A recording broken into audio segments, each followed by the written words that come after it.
Hai, Assalamualaikum warahmatullahi taala wabarakatuh. 2-3 hari ini kita dikejutkan dengan apa? Dengan apa yang dikatakan oleh Perdana Menteri bahawa beliau diugut dan berisiko tinggi, diancam mungkin oleh siapa? Wallahu alam. Tak tahulah siapa yang ugut, yang ancam tu, sehingga pihak keselamatan, Ketua Polis Negara membuat kenyataan mempertingkatkan kawalan keselamatan kepada Perdana Menteri. Itu cerita dia. Hilang kawan lah kerana satu perkara, menyokong perjuangan Palestin. Betul tak betul, hanya dia saja yang tahu. Kalau kita ikut balik kenyataan Anwar Ibrahim tentang Palestin ini, tidaklah sekeras mana pun. Beliau tidak pun mengecam apa Amerika. Beliau tidak pun mengutuk perbuatan yang dilakukan oleh Perdana Menteri pengganas hebat itu. Beliau tidak menyentuh pun tentang ketua kerajaan di UK. Beliau hanya bercakap tentang Palestin, penindasan, pembunuhan, genosid, pembunuhan wanita dan kanak-kanak. Semua pemimpin di dunia ini bercakap perkara yang sama pun. Pelik bukan? Orang lain tak kena ugut, tak kena ancam. Seperti Presiden Colombia, lagi ganas, lagi keras. Tetapi taklah pula diugut, diancam dan macam-macam lagi.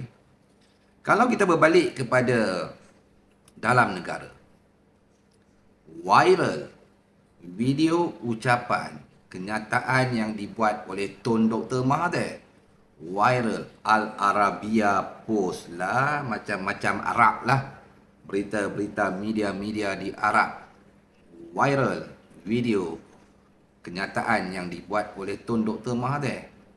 Kenapa viral?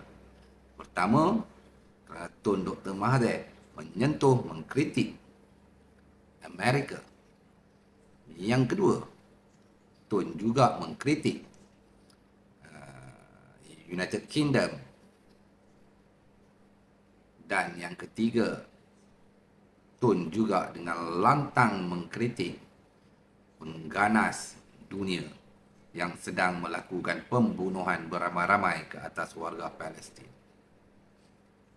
Sepatutnya yang kena diugut, yang berisiko tinggi, yang diancam adalah Tun Dr. Mahathir. Bukannya si dia tu. Tetapi pelik, yang lantang mengkritik Amerika, United Kingdom, relax je, cool, tenang. Tetapi orang yang tak kritik, yang gelabah, bewak, kena ugut, kena apa macam-macam. Adakah ini semua sekadar wayang tinggi untuk meraih simpati rakyat dengan mengambil kisah Palestin, perjuangan beliau terhadap Palestin itu meneguk di air keruh, dalam masa yang sama mencari publicity, meraih simpati daripada orang Melayu terutamanya. Ya, asasnya cukup kuat. Tetapi kita yang bijak pandai ni, yang cerdik ini, tahu sebenarnya perkara ini hanyalah wayang. Apabila kita ambil kenyataan yang dibuat oleh Menteri Luar Malaysia di Parlimen, tak nak sebut, apabila ditanya oleh seorang ahli Parlimen pembangkang, dia tidak mahu menjawab. Kenapa tidak mahu jawab? Sedangkan Perdana Menteri dah bercerita kepada seluruh rakyat Malaysia yang beliau diugut, diancam dan berisiko. dah bercakap, alang-alang bercakap, ceritalah terus terang. Ini cerita tergantung, seperti gambar Hindustan ataupun gambar Hindustan lah. Tengah syok pumpam 2 jam setengah kita menonton gambar Hindustan itu, akhirnya cerita itu dimatikan begitu saja, tergantung. Siapa yang jahat kita pun tak tahu, siapa yang baik sebenarnya pun kita 50-50. Itu selalu berlaku di dalam filem-filem Bollywood. Tapi ini cerita perjuangan rakyat Palestin. Janganlah kita mempolitikkan perjuangan rakyat Palestin. Kalau kita sokong betul-betul. Sokonglah secara ikhlas.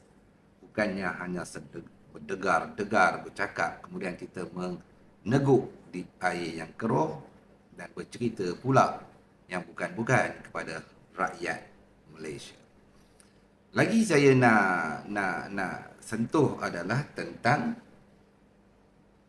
perhimpunan 16,000 yang hadir di stadium Axiata Bukit Jalil. Ada konsert, walaupun lagu-lagu nasihat, lagu-lagu ketuhanan, tetapi rasanya tidak ada mana-mana negara di dunia solidariti kepada rakyat Palestin yang adakan konsert. Pelik, tapi benar. Perkara itu berlaku di bumi Malaysia yang agama rasminya Islam, yang majoritinya rakyat Malaysia adalah Melayu. Apapun, tahniah kepada penganjur Perhimpunan Aman yang berlangsung petang tadi di Masjid KLCC untuk berarak ke Kedutaan Amerika. Di targetnya, sasarannya 10,000. Tetapi saya berada di sana.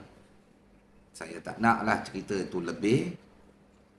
Tetapi sekurang-kurang 50,000 pasti, mungkin lebih dari itu. Dan disitulah benar-benar solidariti perhimpunan terbesar di Malaysia, dan tidak ada konsert di situ yang berlaku, tidak ada larangan takbir tak boleh, tidak ada halangan sepanduk tak boleh, semua berjalan dengan lancar. Respect dan salut kepada rakyat Malaysia yang cukup beradab, yang cukup hebat. Bila disebut Perhimpunan Aman, benar-benar aman. Kepada pihak polis yang menjaga lalu lintas tadi pun, salut dan respect, kerana anda pun buat kerja TikTok kepada PDRM. Dan rakyat Malaysia sekali lagi, terima kasih. Terbaik, memang terbaik. Kepada puak-puak belah sana tu yang main wayang-wayang itu, auta karet semua tu, cukup-cukuplah.